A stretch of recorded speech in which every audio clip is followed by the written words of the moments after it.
हरियाणा की हर अपडेट के लिए बेल आइकन दबाएं और सब्सक्राइब करें STV हरियाणा न्यूज। नमस्कार, आपका जिला आपकी खबर में आप सभी का स्वागत है और मैं हूं आपके साथ सोनिया सत्यानीता। रुक कर लेते हैं बुलेटिन की ओर। किसान लगातार आंदोलन कर रहे हैं और कृषि मांगों को जो है केंद्र सरकार तक पहुंचा रहे हैं।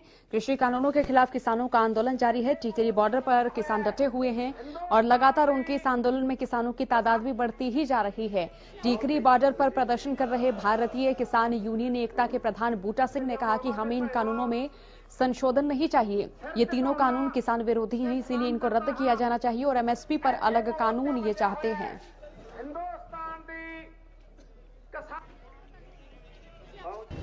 कल कोई रास्ता नहीं निकला। एग्रीकल्चर सेक्रेटरी ने डिस्कस बहस की थी इस पर मुद्दे पर, तीनों कानूनों पर बहस की थी। अगर जब किसानों के बुलारे ने उस बहस का जवाब दिया तो एग्रीकल्चर सेक्रेटरी को भी जवाब नहीं आया। वो इसमें कोई माड़ी मोटी अमेंडमेंट करके मसले का हल कढ़ना चाहते हैं। देखो, तिन्ने कानून जब तक रद्द नहीं होंगे, अमेंडमेंट की कोई मांग नहीं है आपकी कि अमेंडमेंट की जाए। तीनों कानूनों को रद्द किया जाए, MSP को गारंटी की जाए, फसलों की सारी खरीद, सारियां फसलों की गारंटी की जाए। FCI वगैरह जो खरीद एजेंसियां हैं उनको ना तोड़ा जाए। इसकी गारंटी का एक नया और ऑर्डिनेंस ला के इसको लीगल बनाना चाहिए।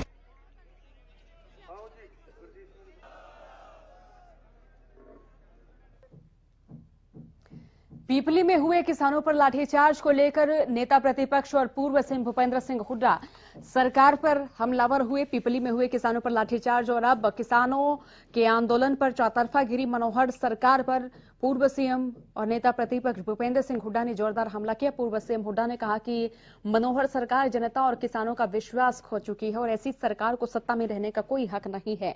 नेता प्रतिपक्ष भूपेंद्र सिंह हुड्डा ने कहा कि कांग्रेस राज्यपाल महोदय से मांग करेगी कि जल्द आपातकाल सेशन बुलाया जाए जिसमें कांग्रेस अविश्वास प्रस्ताव लाएगी, जिसके बाद ये साफ हो जाएगा कि कौन किसानों के साथ खड़ा है और कौन खिलाफ।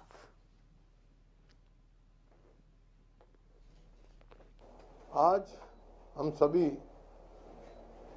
हरियाणा के गवर्नर को, हमारे पूरा विधायक दल इस बात को कहता है हरियाणा असेंबली का स्पेशल सेशन बुलाया जाए, जो फार्मर्स की जो प्रॉब्लम को डिस्कस किया जाए और उसमें केवल APMC की वो तो दे दी हमने और इसमें अविश्वास प्रस्ताव हम लाएंगे, क्योंकि ये मौजूदा सरकार लोगों का और विधानसभा का विश्वास खो चुकी है और अविश्वास से पता लग जाएगा। अब 2 विधायक तो समर्थन वापस कर चुके इंडिपेंडेंट, 4-5 विधायक ऐसे हैं JJP के जो बयान खिलाफ दे चुके और इसके समर्थन में दे चुके। तो इस वास्ते ये पता लग जाएगा कि कौन जो है डुप्लीकेट वो बात कर रहा है, समर्थन भी जारी रख रहे हैं और इधर बयान भी दे रहे हैं। गवर्नर साहब से आग्रह है कि तुरंत जो है यहाँ पर स्पेशल सेशन बुला के और हम नो कॉन्फिडेंस लाना चाहते हैं। सरकार विश्वास खो चुकी है। आज कल जो है फिर वार्ता होगी किसानों से। मेरा ये है कि किसानों की बात मान लेनी चाहिए। ये मेरे ख्याल में, मेरी याद में इससे बड़ा किसान आंदोलन मैंने नहीं देखा। वहीं कांग्रेस प्रदेश अध्यक्ष कुमारी शैलजा ने प्रेस कॉन्फ्रेंस की, जहां उन्होंने कृषि कानूनों को लेकर प्रदेश सरकार को जमकर घेरा। इस दौरान किसान आंदोलन को लेकर उन्होंने कहा कि बीजेपी ने किसानों को लेकर 3 अध्यादेश जारी किए, जिसका कांग्रेस ने पहले दिन से विरोध किया। उन्होंने कहा कि विपक्षी दल होने के नाते हमारी जिम्मेदारी है कि किसानों की बात उठाएं। इस दौरान शैलजा ने कहा कि हमें नहीं लगता कि सरकार फ्लेक्सिबल अप्रोच रखेगी, लेकिन केंद्र सरकार को किसानों की पीड़ा को समझते हुए तीनों कानून वापस लेने चाहिए। और वहीं शैलजा ने नगर निगम चुनाव पर कहा कि हम पार्टी सिंबल पर चुनाव लड़ेंगे। इसके लिए कमेटी गठित की गई है, जिसके लिए पंचकूला के चंडीगढ़ में, अंबाला के अंबाला शहर में और सोनीपत के सोनीपत पार्टी ऑफिस में आवेदन लिए जाएंगे। कि वो बातचीत, कांग्रेस पार्टी ने ये मुद्दा पहले भी उठाया और कांग्रेस उठाती रहेगी। कांग्रेस पार्टी किसानों का समर्थन करती है, किसानों के साथ खड़ी है। ये भारतीय जनता पार्टी सरकार बार बार आरोप लगाती है कि इनको बरगलाया जा रहा है, सरासर झूठ, अपनी जिम्मेवारी हटा रहे हैं। हमें नहीं लगता कि सरकार आगे किसानों के साथ बढ़कर जो एक फ्लेक्सिबल अप्रोच होनी चाहिए वो हमें नजर नहीं आ रही। हम उम्मीद करते हैं और हम सरकार से आग्रह करते हैं कि किसानों के, मजदूरों के दर्द को समझे, पीड़ा को समझे और जो ये तीनों काले कानून हैं इनको वापस लें। हम कॉरपोरेशंस में 3 कॉरपोरेशन हैं, 3 निगम हैं, पंचकुला, अंबाला सिटी और सोनीपत, 3 जगह हम पार्टी सिंबल पर चुनाव लड़ेंगे। उसके लिए हमने कमेटियां गठित कर दी हैं कांग्रेस पार्टी की ओर से, जो आगे की कार्रवाई के बारे में हमें बताएंगी। तो महसूस कर रहे हैं। वहीं इनेलो नेता अभय चौटाला ने प्रेस कॉन्फ्रेंस की, जहां उन्होंने कहा कि उनकी पार्टी किसानों का समर्थन करती है और तीनों कृषि कानूनों का विरोध करती है। उन्होंने कहा कि जब से किसान आंदोलन शुरू हुआ, इनेलो कार्यकर्ता किसानों के साथ खड़े हैं और किसानों को मजबूती प्रदान कर रहे हैं। उन्होंने हर जिले से हजारों की संख्या में कार्यकर्ताओं को ट्रैक्टर ट्रॉली में सवार होकर जिलाध्यक्षों के नेतृत्व में जाने का आह्वान किया। अभय चौटाला ने कहा कि किसान आंदोलन के लिए राशन, डॉक्टर और दवाएं भेजी जाएंगी। इसके साथ ही किसानों को ठंड न लगे, इसके लिए पार्टी की ओर से कंबल भेजने की बात भी कही गई। साथ ही उन्होंने कहा कि जल्द ही वो किसान नेताओं से मुलाकात करेंगे और कैसे उनकी सहायता की जाए उस पर भी चर्चा करेंगे। इस दौरान केंद्र पर निशाना साधते हुए उन्होंने कहा कि 8 अप्रैल 2010 को गुजरात के तत्कालीन सीएम ने तब के प्रधानमंत्री मनमोहन सिंह को पत्र लिखकर एमएसपी की वकालत की थी। तब उन्होंने संदेश दिया था कि वो किसानों के हित की लड़ाई लड़ रहे हैं। उन्होंने पीएम मोदी पर अपने चाहते लोगों को खुश करने के लिए कानून बनाने का आरोप लगाया। साथ ही कहा कि अगर किसान इस्तीफे की मांग करेंगे तो वो उसी समय इस्तीफा दे देंगे। वहीं जेजेपी पर तंज कसते हुए कहा कि चौधरी देवीलाल के नाम पर दूसरे लोग भी राजनीति कर रहे हैं, वे बताएं क्या इस्तीफा देंगे।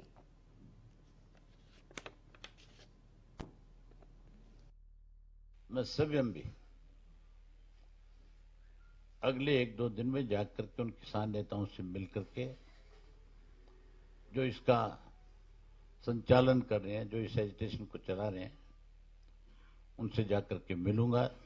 जहां समर्थन तो हमने पहले से ही दे रखा है, वहीं उनसे बातचीत करके उनसे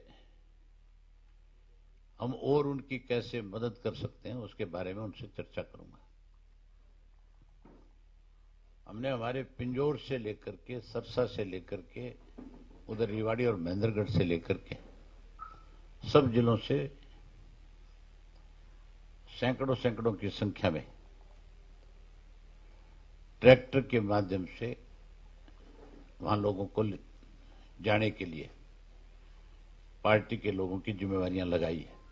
जिस व्यक्ति ने 2010 में ये कहा कि एमएसपी से नीचे कोई खरीद नहीं होनी चाहिए, आज उनसे किसी ने जाकर के ये नहीं कहा कि आप कोई ऐसा कानून बनाओ जिससे किसान अपनी जमीन बेचने पर कल को मजबूर हो जाए।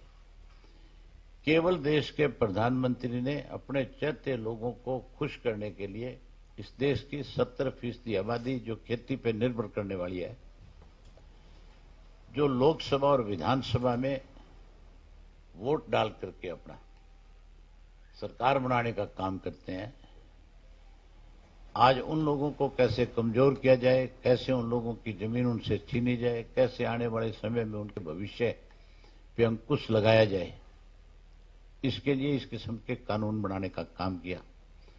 अगर वो आपसे इस्तीफे की डिमांड करें कि भी आप विधानसभा से इस्तीफा दें, मैं उसी वक्त उनको अपना इस्तीफा लिख करके दे दूंगा। जहां उनको लिख करके दूंगा वहीं उसी वक्त स्पीकर के पास भी अपना इस्तीफा भेज दूंगा।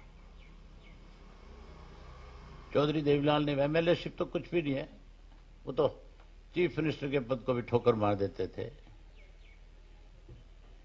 यहां कुछ लोग और भी हैं जो चौधरी देवीलाल का झंडा लेकर के उनकी नीतियों को आगे बढ़ाने की बात करते हैं। उनसे पूछ लेना कि क्या वो भी चौधरी देवीलाल की नीतियों को आगे बढ़ाते हुए इस्तीफा देंगे क्या। कृषि कानूनों के विरोध में किसान लगातार प्रदर्शन कर रहे हैं और बीते 8 दिनों से किसान दिल्ली की दहलीज पर बैठे हुए हैं, डटे हुए हैं।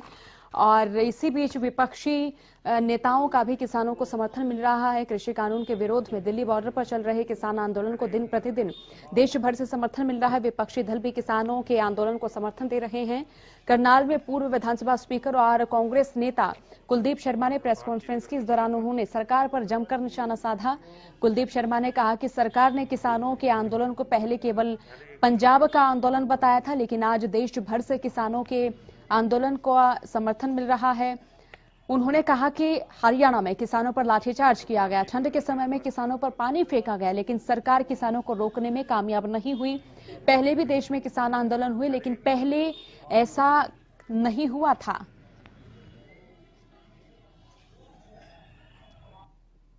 बहुत कोशिश की कि इस आंदोलन को ये कहा जाए कि केवल पंजाब केंद्रित है, लेकिन आज के दिन 10 दिन हो गए हैं। जिस प्रकार का जन समर्थन समाज के सभी वर्गों खापों से इस किसान आंदोलन को समर्थन दे रहा है, मिल रहा है, आपने ठीक कहा कि 2011 के आंदोलन जो हुआ था, जिसमें देश आंदोलित हुआ था, देश का समस्त जनमानस हिल गया था, आज वही परिस्थिति है। किसानों को मारा जा रहा है, लाठियों से पीटा जा रहा है, किसानों पर इस कड़कती ठंड में पानी की बौछारें मारी जा रही हैं वज्र द्वारा, अश्रु गैस के गोले छोड़े जा रहे हैं। लोकतंत्र में अपनी बात कहने का, अपनी बात रखने का अधिकार, क्या पहले किसान आंदोलन नहीं हुए दिल्ली में? तो वहीं किसानों को समर्थन देने के लिए निर्दलीय विधायक भी आगे आ रहे हैं और हरियाणा सरकार में शामिल नीलोखेड़ी विधायक और हरियाणा वन विकास निगम के चेयरमैन धर्मपाल गौंदर ने किसानों के हक में अपनी आवाज बुलंद की। धर्मपाल गौंदर ने कहा कि सरकार को किसानों की मांगों को सुनना चाहिए और कहा कि सरकार को किसान की परेशानियों को समझना चाहिए। कहा कि मैं किसान हूं और किसानों के साथ हूं। गौंदर ने कहा कि अगर समय रहते किसानों की मांग पर विचार नहीं किया गया तो मैं किसानों का साथ दूंगा, भले ही मुझे सरकार से समर्थन वापस क्यों न लेना पड़े।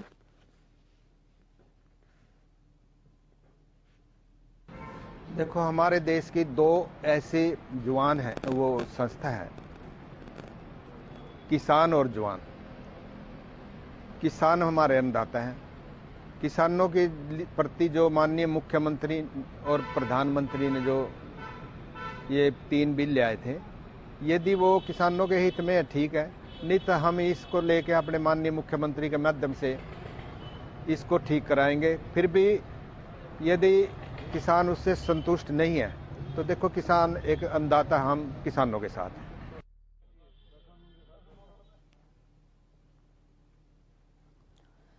तो वहीं किसान दिल्ली की दहलीज पर डटे हुए हैं और कृषि कानूनों को रद्द कराने की मांग लगातार करते आ रहे हैं। तो करनाल में जेजेपी के जिला अध्यक्ष इंद्रजीत सिंह गौरैया किसान आंदोलन को अपना समर्थन देने के लिए दिल्ली के लिए रवाना हुए।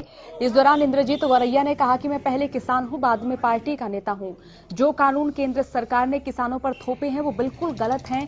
हम भी चाहते हैं कि सरकार एमएसपी की बात लिखकर दे, उनके लिए कानून बनाए। हम अपनी बात सरकार तक, अपनी पार्टी के बड़े नेताओं तक पहुंचा रहे हैं। उन्होंने कहा कि मुझे लगता है कि उप मुख्यमंत्री दुष्यंत चौटाला को बीच की कड़ी बनकर मध्यस्थता का कार्य करना चाहिए। अगर मध्यस्थता का कार्य होगा तो इससे पार्टी और ज्यादा मजबूत होगी।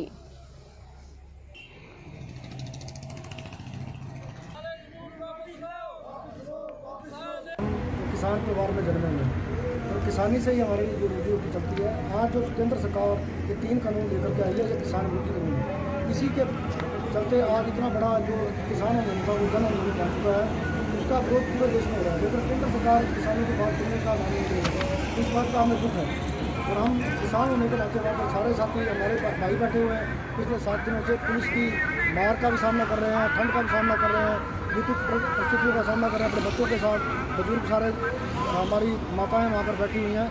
आज उनके साथ हमारा भी अंतरात्मा की बात से हम वहाँ जा रहे हैं कि उनका समर्थन दें और केंद्र सरकार पर जितना भी हो सके दबाव बनाएं कि केंद्र सरकार इन कानूनों को जल्द से जल्द पार्लियामेंट का एक स्पेशल सेशन बुला करके इन्हें रद्द करे।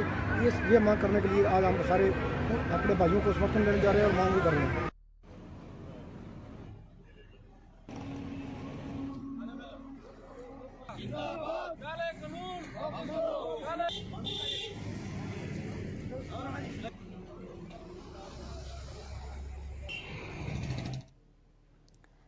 किसानों को सर्व कर्मचारी संघ की ओर से भी समर्थन मिल रहा है और सर्व कर्मचारी संघ की ओर से भी एक आंदोलन निकाला गया। तो वहीं ये कर्मचारी भी सड़कों पर उतरे। कर्मचारियों ने नारेबाजी करते हुए कृषि कानूनों को वापस लेने की मांग की। सर्व कर्मचारी संघ का कहना है कि वो किसान आंदोलन में किसानों के साथ कंधे से कंधा मिलाकर खड़े हैं और उनकी मांग है कि सरकार कृषि कानून को वापस ले और एमएसपी पर लिखित गारंटी दे।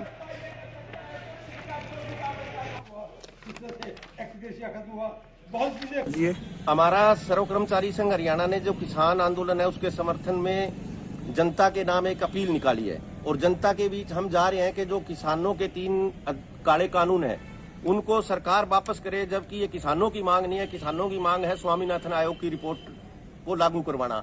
सरकार उसके विपरीत उनके कानून बना के उनको खेती से वंचित करना चाहती है। भंडारण का काम है उसको स्टॉकियों को ब्लैक मार्केट का मौका देना चाहती है। मिनिमम प्राइस है उसको नहीं देना चाहती।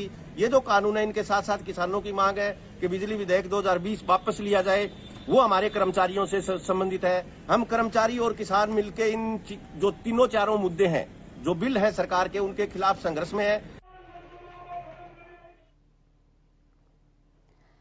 इसी बीच वक्त है छोटे से ब्रेक का। बुलेटिन में फौरन लौटेंगे।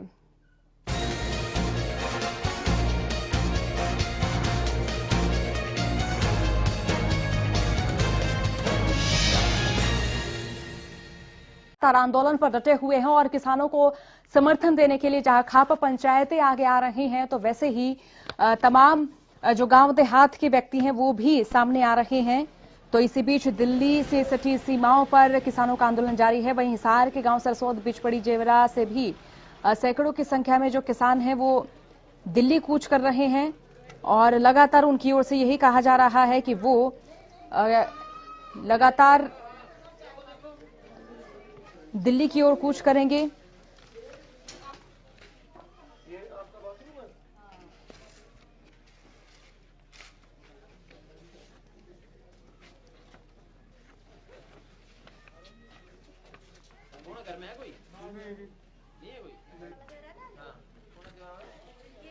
देखिए, जो हमारा अभियान है, हम जो हमारे सेंसिटिव क्षेत्र लगते हैं हमारे थाना बड़ा छावनी क्षेत्र में, जैसे डेया मंडी हो गया और उधर हमारा 12 क्रॉस रोड हो गया, वाल्मीकि बस्ती होगी, वाल्मीकि कॉलोनी होगी उधर, तो हमारे कई 5-7 पॉइंट हैं जो हमारे थाना क्षेत्र में सेंसिटिव पॉइंट है। इनको हम लगातार कॉम्बिंग करते रहते हैं। इसमें लास्ट टाइम हमने 15 से 20 दिन पहले भी ऐसा अभियान किया था और इस अभियान को हम नियंत्रित रखते हैं, जिसमें हमारे पास कुछ समय 15-20 दिन के बाद में कुछ सूचनाएं एकत्रित होती हैं, जब सब हम उन सूचनाओं पे हम काम करते हैं, जिसके रिगार्डिंग हम ये ऑपरेशन कॉम्बिंग है जो करते रहते हैं। इसको